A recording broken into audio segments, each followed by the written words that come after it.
गर्मी में गरीब बहू का शीशे का ठंडा ससुराल। आसमान से आग बरस रही होती है। 45 डिग्री की गर्मी में मिट्टी की दीवारें भट्टी की तरह तप रही हैं और छत पर लगा पुराना पंखा हिल रहा होता है। पूरा परिवार पसीने से तरबतर हो चुका है।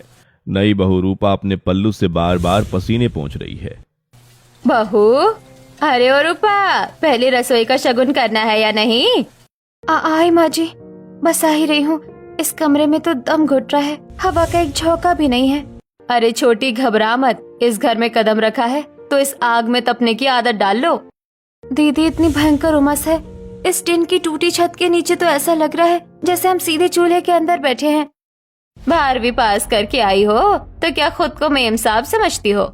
हम तो बरसों से इसी गरीबी और गर्मी में अपनी जिंदगी काट रहे हैं। जाओ चूल्हा जलाओ। जी माँ जी, जाती हूँ। माँ जी, छोटी भी नहीं आई है, उसे इस भयंकर माहौल की आदत नहीं है। मैं भी इसके साथ रसोई में हाथ बटा देती हूँ। बेचारी का बुरा हाल है गर्मी से। ज्यादा लाड मत लड़ाओ रोहिणी। खेतों से रमेश और तुम्हारे ससुर जी आते ही होंगे। दोपहर के खाने का समय हो गया है। रूपा जैसे ही रसोई के चूल्हे के पास जाती है, चूल्हे की लपटें मिलकर उसे झुलसाने लगती हैं। दीदी, मुझसे तो यहाँ 1 मिनट भी खड़ा नहीं हुआ जा रहा। सिर बहुत जोर से घूम रहा है मेरा। छोटी, संभल। माँ जी देखिए, छोटी तो चक्कर खाकर गिरने वाली है। लो सुन लो, पहले ही दिन नखरे शुरू हो गए। दोपहर की रोटी नहीं बनी तो खेत से थके हारे मर्द आकर क्या खाएंगे? तभी अचानक बाहर से सूरज और रमेश की आवाज आती है। माँ, ओ माँ, जल्दी बाहर आओ, बाबूजी को देखो क्या हो गया इन्हें। बाबूजी, आंखें खोलिए। भैया, बाबूजी का शरीर तो आग की तरह तप रहा है। रोहिणी और रूपा रसोई से दौड़कर आंगन में आती हैं। रामप्रकाश जी छाती पकड़कर मिट्टी के फर्श पर बैठ जाते हैं। हे भगवान, इस गर्मी में इनको क्या हो गया? रूपा, दौड़कर मटके का ठंडा पानी लेकर आ जल्दी। रूपा अंदर भागती है और मटके का ढक्कन हटाती है, जिसमें बमुश्किल एक आखिरी गिलास पानी बचा होता है। माँ जी, मटके में तो सिर्फ एक ही गिलास पानी बचा है। जो है वही लेकर आओ जल्दी, बाबूजी की जान निकल रही है यहाँ। रूपा कांपते हाथों से वो आखिरी गिलास पानी लेकर बाहर आती है और रामप्रकाश जी को पिलाती है। रामप्रकाश जी पानी पीकर थोड़ा संभलते हैं। छोटी, बाहर जो लोहे के ड्रम में पानी भरा है उसमें से एक गिलास मेरे और सूरज के लिए भी ले आना। भैया, बाहर का पानी तो धूप में बिल्कुल उबल रहा है। मैंने अभी हाथ लगाया था, उसे पी नहीं सकते। तो क्या करे, मटके का पानी खत्म हो गया, बाहर का पानी उबल रहा है। इस भयंकर उमस में हम गरीब क्या पानी के बिना ही मर जाएंगे? बाबूजी को अंदर छांव में ले चलो भैया, ये घर नहीं साक्षात नरक बन गया है। इस गर्मी और तंगी ने हमारी कमर तोड़ दी है। रामप्रकाश जी को चटाई पर लिटाया जाता है। रोहिणी उनके सर पर भीगे कपड़े की पट्टी रखती है। भानुमती कोने में बैठकर हाथ का पंखा झलने लगती है। फिर सूरज और रमेश पसीने से भीगे कुर्ते को उतारकर खूंटी पर टांग देते हैं। इस बुढ़ापे में खेतों में इतनी धूप झेलने की क्या जरूरत थी? डॉक्टर की फीस देने के लिए फूटी कौड़ी नहीं है घर में। भानु, अगर मैं और रमेश खेत पर ना जाए तो इस महीने की राशन की दुकान का उधार कौन चुकाएगा? तंगी देख रही हो ना घर की। बाबूजी सच कह रहे हैं माँ, इस बार गर्मी ने फसल बिल झुलसा दी है और अब हमारी जेब भी खाली हो चुकी है। जेब खाली है तो क्या, बाबूजी जान दांव पर लगा देंगे भैया। बाहर निकलो तो ऐसा लगता है जैसे कि गर्मी झुलसा देगी। सूरज सीधे हमारे सिर पर आकर बैठा हो। रूपा बाहर जाकर पड़ोसन से पानी के बारे में पूछती है और फिर अंदर आ जाती है। माँ जी, मैंने पड़ोस की शांति चाची से पूछा था, उनके घर का कुआं भी सूख चुका है। गांव में पानी का भयंकर संकट होने वाला है। तो मैं क्या करूं बहू, कुआं सूख गया है तो क्या हम प्यासे मर जाएं? माँ जी, इसमें छोटी की क्या गलती है? गर्मी पूरे गांव में पड़ रही है। देखिए, बाबूजी के सिर पर पट्टी रखते ही कपड़ा तुरंत सूख जा रहा है। इतनी तपन है इस कमरे में। दीदी, ये मिट्टी की दीवारें और टिन की छत बाहर की गर्मी को अंदर ही रोक लेती है। रात को जब बाहर थोड़ी ठंडी हवा चलती है तब भी ये घर भट्टी जैसा तपता रहता है।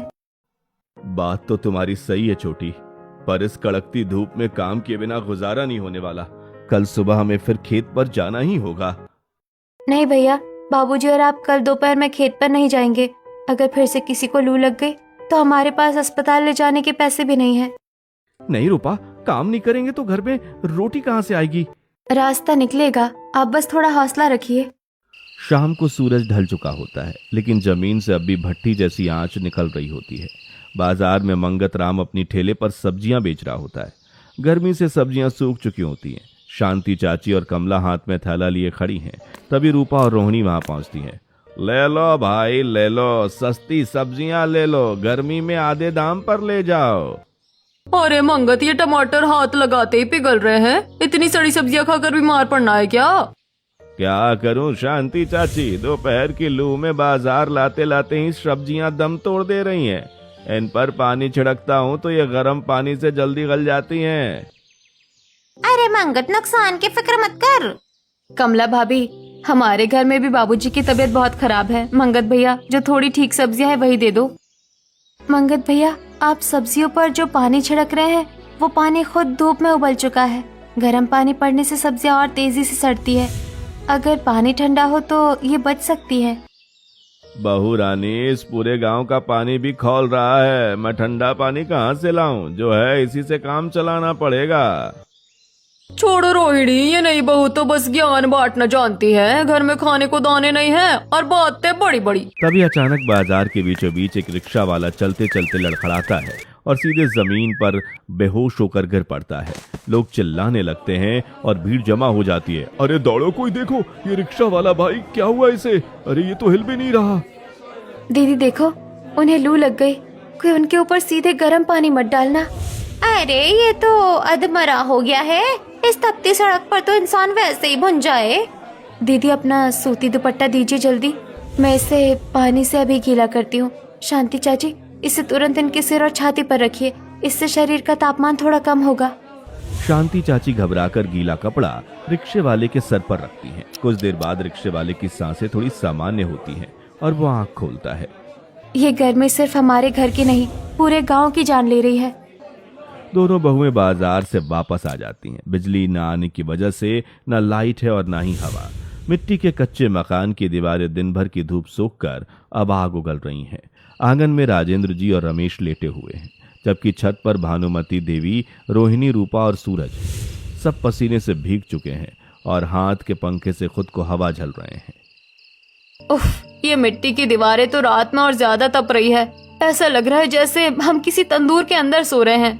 दीदी, मच्छर भी इतनी बुरी तरह काट रहे हैं, हाथ का पंखा जलते जलते उंगलियां दर्द करने लगी है। चुपचाप आंखें बंद करने की कोशिश करो दोनों। सुबह फिर वही खेतों का काम और चूल्हा चौका करना है। नसीब में यही तड़पना लिखा है। माँ, कोई कैसे सोए?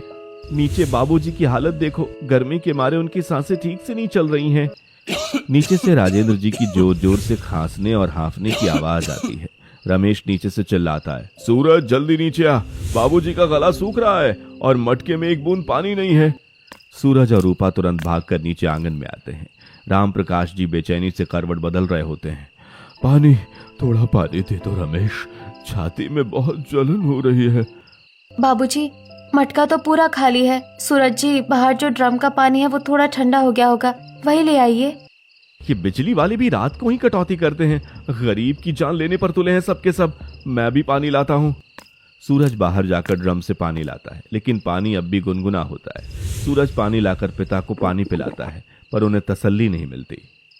दीदी, बाहर जो मिट्टी का कच्चा रास्ता है उसमें से भी आग निकल रही है। क्या इस भयंकर उमस का कोई इलाज नहीं? छोटी, हम गरीब लोग हैं, हमारे नसीब में सिर्फ ये गर्मी झेलना ही लिखा है। चुपचाप कट रही है जिंदगी तो कटने दो। नहीं दीदी, अगर रोज यही हाल रहा तो ये गर्मी हमारे परिवार को खा जाएगी।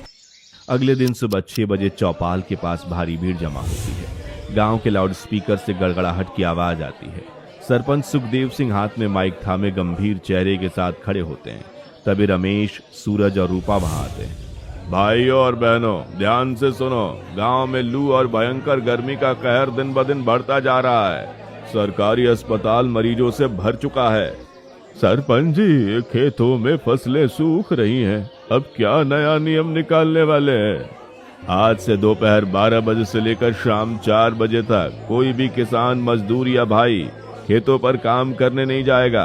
अगर कोई गया तो बीमार पड़ा तो उसकी जिम्मेदारी उसके खुद की होगी। ये क्या बात हुई सरपंच जी? अगर हम दोपहर में काम नहीं करेंगे तो कमाएंगे क्या और खाएंगे क्या? वैसे ही घर का खर्चा मुश्किल से चल पा रहा है। सुबह से 2-4 घंटे की मजदूरी में कितनी कमाई हो जाएगी? अब तो घर में भूखा मरने की नौबत आ जाएगी। अरे रमेश, तुम अपनी फिक्र करो। सुना है राम प्रकाश जी की तबीयत कल से और ज्यादा खराब हो गई है। कहीं धूप के चक्कर में कुछ अनहोनी ना हो जाए। हाँ भाई, गांव में बीमारी इतनी बढ़ गई है कि रोज कोई ना कोई चक्कर खा कर गिर रहा है। कल तो बाजार में भी तमाशा हुआ था। शांति चाची, बीमारी का रोना रोने से कुछ नहीं होगा। सरपंच जी का फैसला हमारी भलाई के लिए है। अगर जान ही नहीं रहेगी तो पैसे का क्या करेंगे। बढ़िया है ज्ञान बांटने वाली। घर में कल रात से बिजली नहीं है, खाने को दाने नहीं है, खेतों का काम बंद हुआ तो सबसे पहले हमारे घर का चूल्हा बुझेगा। माँ, तुम यहाँ क्यों आई? हाँ बताओ, धूप तेज हो रही है, घर चलो। सरपंच जी ने जो फरमान सुनाया वो मानना ही पड़ेगा। सूरज सही कह रहा है भानुमति देवी, इस तंगी और गर्मी का कोई ना कोई हल निकालना ही होगा, वरना गांव खाली हो जाएगा। खेतों का काम बंद होने से घर में भयंकर तंगी आने वाली है। मुझे आज ही सूरज के साथ शहर जाकर काम ढूंढना होगा और इस भट्टी जैसे घर का कोई पक्का इलाज करना ही होगा। अगले दिन सुबह रामप्रकाश जी चटाई पर लेटे हुए कमजोर नजर आ रहे हैं। भानुमति कोने में बैठकर कुछ पुराने बर्तनों को साफ कर रही हैं। रमेश और सूरज बाहर जाने के लिए अपने झोले संभाल रहे हैं, जबकि रोहिणी और रूपा रसोई के पास खड़ी हैं। सरपंच के उस एक फरमान ने हमारे पेट पर लात मार दी है। दोपहर का काम बंद हो गया तो इस बूढ़े का इलाज कैसे होगा और घर में शाम का चूल्हा कैसे जलेगा। भानु, रोने से तकदीर नहीं बदलती। सरकार ने जो किया बीमारी से बचाने के लिए किया। अब रमेश और सूरज को शहर जाकर कुछ और काम ढूंढना ही होगा।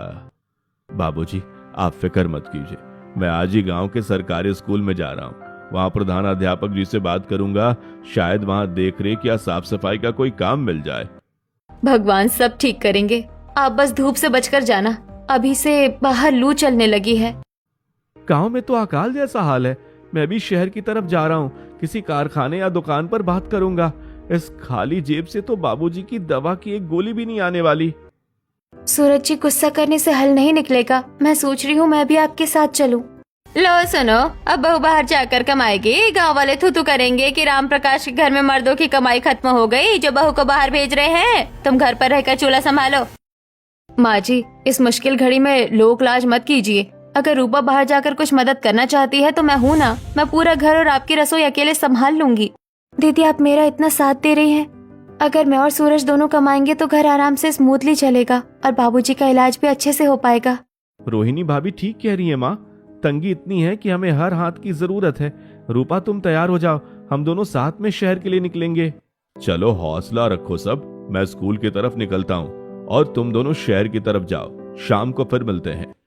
दोपहर की धूप अपने चरम पर है। सूरज और रूपा तेज कदमों से शहर की तरफ जाने वाले रास्ते पर बढ़ रहे हैं। तभी रास्ते में सरपंच सुखदेव सिंह अपनी मोटरसाइकिल रोकते हैं।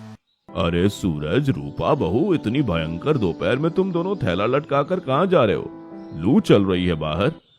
क्या करे सरपंच जी, आपने खेतों का काम तो बंद करवा दिया। अब घर में दाने दाने की आफत आन पड़ी है। बाबूजी बिस्तर पर बीमार हैं, कोई छोटा मोटा काम ढूंढने शहर जा रहे हैं। बात तो तुम्हारी सही है सूरज, तंगी बहुत गहरी है। देखो, गांव में तो अभी कोई नया काम नहीं है, लेकिन यहाँ से 1 किलोमीटर दूर पर एक छोटा शहर शुरू होता है। हाँ सरपंच जी, जो पास में ही शहर है वहाँ कोई काम है क्या हमारे लायक? वहाँ एक नया science technology teaching and research centre खुला है। बहुत बड़ा इंस्टीट्यूट है। कल ही मेरी वहाँ के प्रोफेसर शर्मा से बात हुई थी। उन्हें अपने सेंटर के लिए एक ईमानदार सिक्योरिटी गार्ड की जरूरत है। Science centre? पर सरपंच जी, मैं तो ज्यादा पढ़ा लिखा नहीं हूँ। वहाँ इतने पढ़े लिखे लोगों के बीच मुझे कौन नौकरी देगा? गार्ड की नौकरी के लिए पढ़ाई से ज्यादा ईमानदारी की जरूरत होती है सूरज। मैं प्रोफेसर साहब को तुरंत तुम्हारे परिवार के बारे में सब बता दूंगा। तुम अभी सीधे वहीं जाकर उनसे मिलो। ये तो बहुत अच्छी बात है सरपंच जी, आपका बहुत बहुत धन्यवाद। देखिए सूरज जी, मैंने कहा था ना कोई रास्ता जरूर निकलेगा। आपका ये एहसान मैं कभी नहीं भूलूंगा सरपंच जी। हम अभी सीधे उसी रिसर्च सेंटर जाते हैं। जाओ सूरज, पर ध्यान रखना, वो शहर का बहुत बड़ा इंस्टीट्यूट है। भगवान तुम्हारा भला करे। सरपंच जी अपनी मोटरसाइकिल स्टार्ट करके आगे बढ़ जाते हैं। सूरज और रूपा तेजी से शहर की ओर कदम बढ़ाते हैं। शहर का ये बड़ा इंस्टीट्यूट शीशे और लोहे की आधुनिक दीवारों से बना होता है। चारों तरफ बड़े बड़े पेड़ और आधुनिक चार्ट्स लगे होते हैं। सूरज और रूपा घबराए हुए कदमों से अंदर आते हैं। अंदर प्रोफेसर शर्मा कुछ फाइलों के साथ खड़े होते हैं। प्रोफेसर साहब, राम राम। सरपंच सुखदेव जी ने आपके पास भेजा है। अच्छा, तो सुखदेव सिंह के गांव से आए हो? जी साहब, मैं सूरज हूँ। गांव में खेतों का काम बंद हो गया, घर में बहुत तंगी है। आप मुझे यहाँ नौकरी दे दीजिए, मैं पूरी ईमानदारी से काम करूंगा। ठीक है सूरज, हमारे इंस्टीट्यूट को एक भरोसेमंद गार्ड की जरूरत है। तुम कल सुबह से वर्दी पहनकर गेट पर तैनात हो जाना। आपका बहुत बहुत धन्यवाद सर, आपने इस मुश्किल वक्त में हमारे परिवार को सहारा दिया। तुम इनके साथ आई हो, तुम्हारा नाम क्या है? सर मैं रूपा हूँ, सूरज की पत्नी। मैं भी 12वीं पास हूँ और साइंस में मेरी बहुत रुचि है। क्या इस सेंटर में मेरे लायक भी कोई छोटा मोटा काम मिल सकता है? देखो रूपा, ये बहुत बड़ा रिसर्च सेंटर है। यहाँ सिर्फ बड़े बड़े छात्र और वैज्ञानिक के अंदर आ सकते हैं। लेकिन हाँ, हमारे क्लासरूम और लैब्स की साफ सफाई के लिए एक सफाई कर्मी की जरूरत है। मुझे मंजूर है सर, मैं सफाई का काम पूरी लगन से करूंगी। ठीक है, तो तुम दोनों कल सुबह जल्दी आ जाना। याद रहे, अंदर किसी भी मशीन या टूल्स को बिना पूछे हाथ नहीं लगाना। जी सर, बिल्कुल वैसा ही होगा। आपका लाख लाख शुक्रिया। प्रोफेसर शर्मा अपने केबिन की तरफ बढ़ जाते हैं। रूपा खिड़की से अंदर की बड़ी लैब को देखती है, जहां छात्र व्हाइट कोट पहने कुछ टेस्ट कर रहे होते हैं। उसे अपनी पुरानी स्कूल की लैब याद आ जाती है। रूपा, तुम सच में यहाँ झाड़ू पोछा करोगी? माँ को पता चलेगा तो वो क्या कहेंगी? सूरज जी, काम कोई छोटा या बड़ा नहीं होता। इस नौकरी से हमारे घर में पैसे भी आएंगे। आप फिक्र मत कीजिए, सब ठीक होगा। अगले दिन से दोनों काम पर आ जाते हैं। लैब के अंदर का नजारा किसी दूसरी दुनिया जैसा होता है।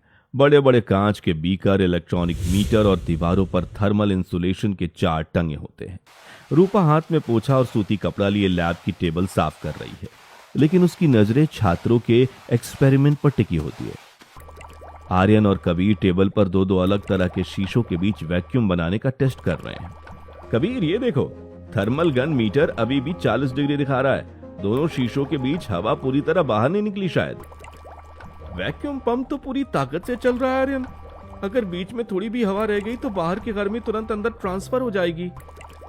अगर हम इन दोनों परतों के बीच एब्सोल्यूट वैक्यूम बना पाए तो बाहर चाहे 50 डिग्री की लू चले, अंदर का तापमान बिल्कुल नहीं बदलेगा। हीट को ट्रेवल करने के लिए कोई मीडियम ही नहीं मिलेगा। अब रोज रोज रूपा पोछा लगाते लगाते उनकी बातें बहुत ध्यान से सुनने लगती है। आज वो धीरे धीरे उनके टेबल के पास आती है और शीशों के जोड़ को गौर से देखती है। भैया, अगर मैं कुछ कहूँ तो बुरा तो नहीं मानेंगे? जी बोलिए, क्या बात है? आप तो यहाँ सफाई कर रही थी। भैया, आप जो ये 2 शीशे जोड़ रहे हैं, इसके किनारों पर जो रबर की कोटिंग है उसमें एक छोटा सा छेद है। वहाँ से बाहर की हवा बार बार अंदर खींची चली जा रही है, इसलिए वैक्यूम पंप पूरी हवा बाहर नहीं निकाल पा रहा। अरे आप सच कह रही हैं, यहाँ रबर का सील थोड़ा सा कटा हुआ है। पर आपको ये वैक्यूम और हीट ट्रांसफर के बारे में कैसे पता? भैया, मैंने गांव के स्कूल से 12वीं पास की है, वो भी साइंस से। हमारी किताबों में लिखा था कि वैक्यूम यानी शून्य में गर्मी एक जगह से दूसरी जगह नहीं जा सकती। कमाल है, आपने तो हमारी 2 घंटे की मेहनत बचा ली। सर देखिए, रूपा जी ने हमारे एक्सपेरिमेंट की सबसे बड़ी गड़बड़ पकड़ ली। बहुत बढ़िया रूपा, विज्ञान सिर्फ डिग्री वालों की ही नहीं, जो ध्यान से देखता है वही वैज्ञानिक है। तुमने आज साबित कर दिया कि तुम्हारी 12वीं की पढ़ाई बेकार नहीं गई। धन्यवाद सर। 2 शीशे बीच में वैक्यूम और बाहर की गर्मी अंदर नहीं आ सकती।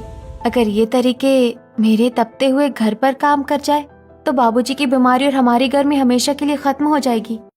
शाम ढल चुकी होती है। रूपा घर के कोने में बैठकर एक पुरानी फटी डायरी में कलम से गोल गुंबद और दोहरी परतों का चित्र बनाती है। तभी वहां रोहनी लालटेन लेकर उसके पास आती है। छोटी, ये क्या बना रही हो? कोई जादुई महल का नक्शा है क्या? दीदी, मैंने लैब में देखा है, अगर हम अपने पूरे घर के ऊपर शीशे की दोहरी परत का एक बड़ा सा गोल ढांचा बना दे और उसके बीच की हवा को वैक्यूम पंप से खींच ले तो बाहर की 45 डिग्री की लू हमारे घर के अंदर कदम भी नहीं रख पाएगी। नक्शा तो बहुत सुंदर है रूपा, पर इस बड़े शीशे और लोहे के लिए पैसे कहाँ से लाएंगे? बाबूजी की दवा तक के लिए पैसे नहीं है। मुझे पता है दीदी, इसीलिए मैं कल सुबह सूरज के साथ शहर के कबाड़ बाजार जा रही हूँ। वहाँ जगन काका का बहुत बड़ा गोदाम है। बड़ी बड़ी इमारतों के टूटे हुए मोटे शीशे वहाँ कौड़ियों के दाम बिकते हैं। अगली सुबह सूरज और रूपा शहर के कबाड़ गोदाम जाते हैं, जहाँ चारों तरफ लोहे के एंगल्स, पुरानी गाड़ियां और फैक्ट्री के उतरे हुए भारी शीशे पड़े होते हैं। जगन काका हाथ में हुक्का लिए बैठे होते हैं। जगन काका, हमें वो जो कोने में बड़े बड़े मोटे शीशे रखे हैं ना, जो किसी मॉल की खिड़की से उतरे हुए हैं, वो चाहिए। हमारे पास ज्यादा पैसे तो नहीं है। अरे बेटा, वो टेम्पर्ड ग्लास है, बहुत भारी और मजबूत। कबाड़ है तो क्या हुआ, इसकी कीमत भी कम नहीं। तुम लोग इसका क्या करोगे भाई? काका, हमारे घर में ससुर जी गर्मी से मरने जैसी हालत में है। हम इन शीशों से अपने घर को ढककर उसे ठंडा बनाना चाहते हैं। अगर आप हमें ये सस्ते में दे देंगे तो हमारी जान बच जाएगी। हम दोनों इंस्टीट्यूट में काम करते हैं, हर महीने आपकी पाई चुका देंगे। हौसला तो बहुत बड़ा है तुम्हारा बहू। ठीक है, ये शीशे वैसे भी सड़ रहे हैं, तुम इन्हें ले जाओ और लोहे का ये गोल एंगल भी ले जाओ। पैसा धीरे धीरे चुका देना। काका, आपका यह एहसान हम जिंदगी भर नहीं भूलेंगे। मैं आज ही गांव के रामू काका को बुलाकर इस लोहे के फ्रेम का काम शुरू करवाता हूँ। पहला कदम पूरा हुआ, अब इस कबाड़ के शीशे से ही हमारे ठंडे ससुराल की नींव रखी जाएगी। सूरज और रूपा सारा सामान लेकर घर आते हैं। आंगन में कबाड़ से लाए गए लोहे के लंबे लंबे एंगल्स और भारी टी इंसुलेशन बार्स पड़े हैं। कड़कती धूप में रामू काका अपने औजारों के साथ पसीने से लथपथ काम में लगे हैं और रमेश भारी हथौड़ा लेकर लोहे को मोड़ने में उनकी मदद कर रहा है। सूरज, अरे थोड़ा और जोर लगाओ बेटा। इस लोहे के एंगल को हम एकदम गोल मोड़ सकते हैं और इसे मोड़ना है जैसे मंदिर का गुंबद होता है। अगर गोलाई सही नहीं हुई तो शीशा इस पर टिकेगा नहीं। काका, अपनी पूरी ताकत लगा रहा हूँ, पर यह लोहा बहुत मजबूत है, धूप में तपकर और कड़ा हो गया है। काका, मैंने स्कूल के कबाड़ खाने से पुरानी रबर की सीलिंग पट्टी भी ढूंढ निकाली है। ये 2 शीशों के बीच हवा रोकने के काम आएगी। बहुत बढ़िया किया रमेश। रूपा बेटी ने मुझे जैसा समझाया था, ये रबर की पट्टी 2 शीशों के जोड़ों को एकदम एयर टाइट कर देगी। हवा का एक कतरा भी अंदर से बाहर नहीं जा पाएगा। अरे भानु, तुम्हारे घर में ये क्या सर्कस चल रहा है? कबाड़ का लोहा बटोर कर घर के ऊपर पिंजरा बना रहे हो क्या? धूप रोकनी होती तो लोग पेड़ न लगा लेते। मुझे तो खुद समझ नहीं आ रहा शांति, मेरी पढ़ी लिखी बहू ने पूरे घर के मर्दों को पागल बना रखा है। इस कड़कती धूप में सबका खून पानी कर रही है। शांति चाची, ये पिंजरा नहीं है, ये हमारे घर का सुरक्षा कवच है। जब ये बनकर तैयार होगा ना तो आप खुद दोपहर में यहाँ आकर बैठेंगी। अरे रहने दो रूपा बहू, 12वीं पास करके पूरे गांव को विज्ञान मत सिखाओ। धूप भगवान की देन है, इसे कोई इंसान नहीं रोक सकता। चुप रहो कमला, इस बच्ची के दिमाग पर हंसो मत। मैंने अपनी पूरी जिंदगी लकड़ी और लोहे में गुजारी है, पर जो नक्शा इस बहू ने बनाया है ना, वो कोई मामूली दिमाग नहीं बना सकता। देखो, फ्रेम का निचला हिस्सा तैयार है, अब बस शहर से शीशे लाने की तैयारी करो। जी काका, मैं और सूरज कल ही प्रोफेसर साहब की मदद से शीशे को लाने का इंतजाम करते हैं। हमारा आधा ढांचा खड़ा हो चुका है। लगातार 1 हफ्ते तक सभी लोग मिलकर काम करते हैं और 1 हफ्ते बाद साइंस इंस्टीट्यूट के बैकयार्ड में प्रोफेसर शर्मा, आर्यन, कबीर और नेहा एक बड़े क्रेन ट्रक के पास खड़े हैं। ट्रक में जगन काका के गोदाम से लाए गए भारी दोहरी परत वाले टेम्पर्ड ग्लास और वैक्यूम रबर पैड्स लोड हैं। देखो सूरज, रूपा बेटी का यह हौसला देखकर मेरे छात्रों ने खुद तय किया कि वे इस एक्सपेरिमेंट को सिर्फ लैब में ही नहीं रखेंगे। कबीर ने अपने पहचान वाले क्रेन और ट्रक का इंतजाम आधे दाम में करवाया है। हाँ भैया, जब रूपा दीदी लैब की इतनी बड़ी गड़बड़ ठीक कर सकती हैं, तो हमारा भी फर्ज बनता है कि उनके इस बायोडोम वाले सपने को पूरा करने में मदद करें। आर्यन, जरा वो वैक्यूम सक्शन पैड ट्रक में ठीक से रखना, शीशा बहुत भारी है। मैंने सब चेक कर लिया कबीर, ये शीशे इतने मजबूत हैं कि इन पर कड़कती धूप या तेज आंधी का कोई असर नहीं होगा। बस गांव तक इन्हें बिना किसी क्रैक के पहुंचाना सबसे बड़ी चुनौती है। बाबूजी की गिरती तबीयत के बीच आप सब हमारे लिए फरिश्ता बनकर आए हैं। मैं जिंदगी भर आप लोगों का यह एहसान नहीं भूलूंगा। एहसान कैसा सूरज भैया? हम तो खुद ये देखना चाहते हैं कि थर्मल इंसुलेशन का ये सिद्धांत एक असली घर पर कैसे काम करता है। रूपा जी ने अपनी डायरी में जो वैक्यूम पंप का प्रेशर नोट किया था, वो मीटर मैंने ट्रक में रखवा दिया है। Thank you Neha, thank you professor साहब। रामू काका ने घर पर लोहे का पूरा फ्रेम तैयार कर दिया है। अगर आज ये शीशे सही सलामत फिट हो गए तो हमारा घर सच में एक ठंडा ससुराल बन जाएगा। दोपहर की भीषण गर्मी में क्रेन और ट्रक गांव की पथरीली और धूल भरी सड़कों पर आगे बढ़ रही है। ट्रक के पीछे बड़े शीशे रखे हैं। क्रेन की गड़गड़ाहट, हॉर्न की आवाज सुनकर पूरा गांव अपने अपने घरों से बाहर निकल आता है और भानुमती जी के घर के बाहर ट्रक रुकता है और फिर काम शुरू हो जाता है। अरे कल्याणी की अम्मा, दौड़कर बाहर आ, देख तो सही, राम प्रकाश के घर पर ये कौन सी आफत आई है? इतना बड़ा शीशा, ये लोग घर बना रहे हैं या कोई अजूबा? मुझे तो लगता है शहर के बाबू लोग इस पढ़ी लिखी बहू के चक्कर में आकर अपना दिमाग गंवा बैठे। इतने बड़े कांच पर धूप पड़ेगी तो अंदर बैठे लोग वैसे ही उबल जाएंगे। अरे मजाक मत उड़ाओ कमला, देखो तो सही, क्रेन ने उस लोहे के गोल ढांचे के ऊपर शीशे की पहली परत कितने आराम से टिका दिया। रमेश और सूरज भी ऊपर चढ़े हुए हैं। रामू काका, रबर की सीलिंग पट्टी को थोड़ा दाईं तरफ खिसकाइए। हाँ हाँ, बस यहीं। सूरज, पकड़ना जरा इस कोने को। भैया, मैंने मजबूती से थाम रखा है। कबीर बाबू, क्रेन की रस्सी और धीरे ढीला कीजिए, शीशा अपनी जगह पर बैठ रहा है। भानुमति आंगन से बाहर आकर इस भारी भरकम काम को डर से देखती है। हे राम जी, मेरे घर की लाज रखना। बहू तूने ये क्या बखेड़ा खड़ा कर दिया? अगर ये कांच जरा सा भी चूका तो मेरे बेटे सीधे नीचे आ गिरेंगे। माँ जी, आप बिल्कुल चिंता मत कीजिए। प्रोफेसर साहब के छात्र बहुत समझदार हैं। उन्होंने कंप्यूटर पर इसका पूरा वजन नापकर ही ये काम शुरू किया है। देखिए, पहली परत बिल्कुल फिक्स हो गई। दीदी, पहली परत बैठ गई। अब हम इसके ऊपर रबर ब्लॉक रखकर दूसरी परत चढ़ाने जा रहे हैं। इन दोनों के बीच 2 इंच का गैप रहेगा, वही हमारा वैक्यूम जोन बनेगा। माँ जी, छोटी पर भरोसा रखिए। जब ये पूरा कांच हमारे घर को ढक लेगा तो हमारे दिन फिर जाएंगे। अरे दिन क्या फिरेंगे रोहिणी, कांच के अंदर दम घुटकर मर जाएंगे सबके सब। हवा कहाँ से आएगी अंदर? कमला चाची, हवा कहाँ से आएगी और अंदर का माहौल कैसा रहेगा, बस 1 घंटे में आपको खुद पता चल जाएगा। आप यहीं रुक कर देखिए। क्रेन दोबारा घूमती है और दूसरे शीशे के गुंबद को पहले वाले के ठीक ऊपर सेट कर देती है। दोनों शीशों के बीच रबर की मजबूत कोटिंग लगा दी जाती है। दोपहर के 2 बज चुके हैं। पूरा घर कबाड़ के मजबूत टेम्पर्ड ग्लास के गोल गुंबद के नीचे पूरी तरह ढक चुका है। आर्यन और कबीर छत के एक छोटे से वैक्यूम पंप मशीन को दोनों शीशों के बीच से वॉल्व से जोड़ते हैं। आर्यन, पंप चालू करो। जोड़ों पर ध्यान रखना, कहीं से भी बाहर की हवा अंदर लीक नहीं करनी चाहिए। पंप चालू हो गया कबीर। प्रेशर गेज का कांटा नीचे गिर रहा है। दोनों शीशों के बीच की हवा बाहर खींची जा रही है।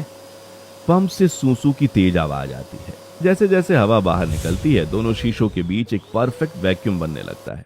रूपा नीचे आंगन में खड़ी होकर उत्सुकता से थर्मामीटर देख रही होती है। नेहा, जरा थर्मामीटर देखना। बाहर का तापमान 46 डिग्री है। अंदर का कांटा कहाँ तक पहुँचा? कमाल है, मीटर का पारा नीचे गिर रहा है।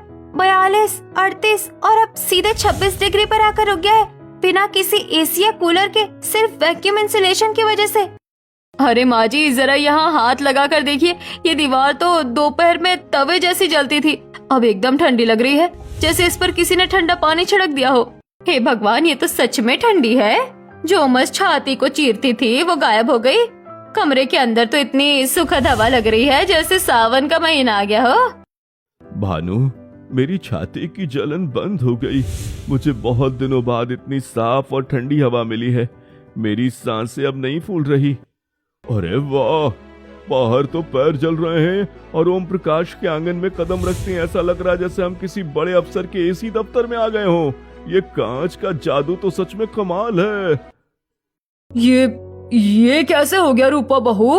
बाहर तो लू के थपेड़े चल रहे हैं, पर तुम्हारे घर के अंदर हवा एकदम शांत और ठंडी कैसे है? कोई भूत प्रेत का चक्कर है क्या? कोई भूत नहीं है शांति चाची, ये सिर्फ विज्ञान का नियम है। इन 2 शीशों के बीच अगर कोई हवा नहीं है और बिना हवा के बाहर की गर्मी चलकर हमारे घर के अंदर नहीं आ सकती। हमारे घर को अब इस धूप से कभी कोई खतरा नहीं होगा। रूपा, तुमने सच में हमारे इस नरक जैसे घर को शीशे का ठंडा ससुराल बना दिया। तुम्हारी 12वीं की पढ़ाई ने तो आज हमारे पूरे परिवार की जान बचा ली। शाम के समय बाहर अभी भी 50 डिग्री गर्मी है, लेकिन रामप्रकाश जी के घर के अंदर का तापमान अभी भी 25 डिग्री है। पूरे गांव के लोग, बूढ़े बच्चे और महिलाएं हाथ में पानी के खाली बर्तन और थके हुए चेहरे लिए रामप्रकाश जी के आंगन में जमा हो गए हैं। मंगत राम अपनी सब्जियों की ढेकली लेकर आंगन के कोने में खड़ा है, जहां उसकी टमाटर और मिर्ची एकदम ताजा दिख रही है। फिर वही स्टेज पर, भाई और बहनों, आज हमारी आंखों के सामने एक चमत्कार हुआ है जिसे हम गरीब सिर्फ अपना नसीब मानकर तप रहे थे। इस घर की बहू ने अपनी बुद्धि से उस तकदीर को बदल दिया। सरपंच जी सच कह रहे हैं, मेरी नातनी बाहर गर्मी में रो रही थी, यहाँ आकर तुरंत सो गई। रूपा बेटी, तुमने सिर्फ इस परिवार को नहीं, इस भयंकर दोपहर में पूरे गांव को पनाह दी है। और मेरी सब्जियों को देखो, इस ठंडे आंगन में रहने से टमाटर वापस खड़े हो गए और एक भी सब्जी नहीं सड़ी। बहू रानी, तुमने तो मेरा धंधा उजड़ने से बचा लिया। बहू मुझे माफ कर देना, मैं तो तेरी पढ़ाई का मजाक उड़ा रही थी। मुझे क्या पता था कि जो बात बड़े बड़े अफसर नहीं सोच पाए वो हमारी 12वीं पास बहू करके दिखा देगी। अरे शांति चाची, आप बड़े हैं, माफी मत मांगिए। विज्ञान का काम ही यही है कि वो हम इंसानों की जिंदगी को आसान बनाए। अब हमारे गांव का कोई भी बुजुर्ग या बच्चा गर्मी से बीमार नहीं पड़ेगा। मैंने अपनी बहू को ताने देने में कोई कसर नहीं छोड़ी थी, पर आज मेरी बहू ने इस बूढ़े बाप की जान बचाई और मेरे बेटों का आत्मसम्मान लौटाया है। माँ जी, मैंने तो पहले ही कहा था हमारी छोटी इस घर में खुशियाँ बाहर लेकर आएगी। भानु, आज हमारे घर की गरीबी और तंगी का अंत हो गया। प्रोफेसर साहब ने कहा है कि रूपा इस मॉडल को देखने शहर के बड़े बड़े वैज्ञानिक आ रहे हैं। हमारी बहू अब पूरे जिले का नाम रोशन करेगी। बिल्कुल बाबूजी, और प्रोफेसर साहब ने रूपा को इंस्टीट्यूट में आगे की बड़ी पढ़ाई के लिए स्कॉलरशिप भी मंजूर कर दी है। अब रूपा सिर्फ सफाई नहीं, वहाँ बड़े बड़े एक्सपेरिमेंट में बच्चों की मदद करेगी। सभी रूपा के लिए तालियां बजाते हैं और उसे सबके सामने सम्मानित किया जाता है। इस प्रकार रूपा अपने शीशे का ठंडा ससुराल बनाती है।